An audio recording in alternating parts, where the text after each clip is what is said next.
First seen in 1969, the Antonov An-26 Karle was the standard short-range Soviet tactical transport during the latter half of the Cold War.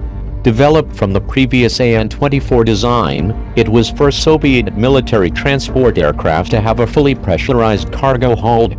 Production ended in 1985 after about 1,410 An-26s had been built, most of them for military operators. The type remains in widespread use.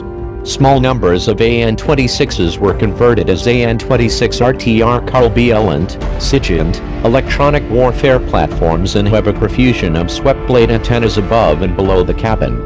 Painted as standard transports and often operating from the same bases, these aircraft remain in use with the Russian Air Force. Former East German Special Duties An-26 aircraft were designated An-26 ST. Similarly modified An-26 aircraft are also in Czech service.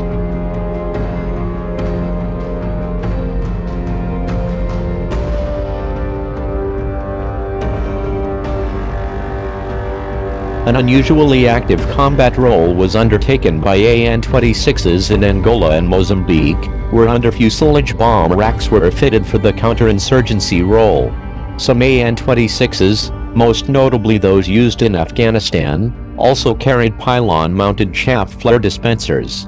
A firefighting version of the An-26 has also been developed as the An-26P, with tanks along the fuselage under the wing. Two other special-purpose types built as conversions are the An-26BRL for research into the nature of pack ice, and the An-26L Navade calibration type.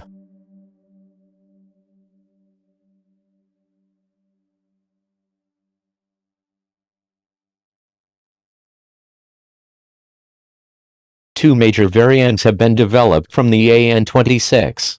The An-30 Clank features a redesigned nose section with extensive glazing. Serving in the dedicated photographic and survey roles, it has only been built in small numbers.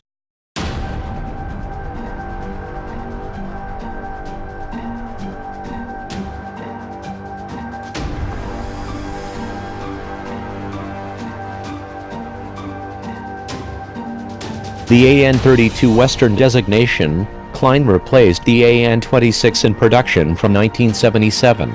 It features Levchenko AL-20D Series 5 turboprops, each rated at 5043 HP. These engines are mounted above the wing to give greater clearance for the increased diameter propellers.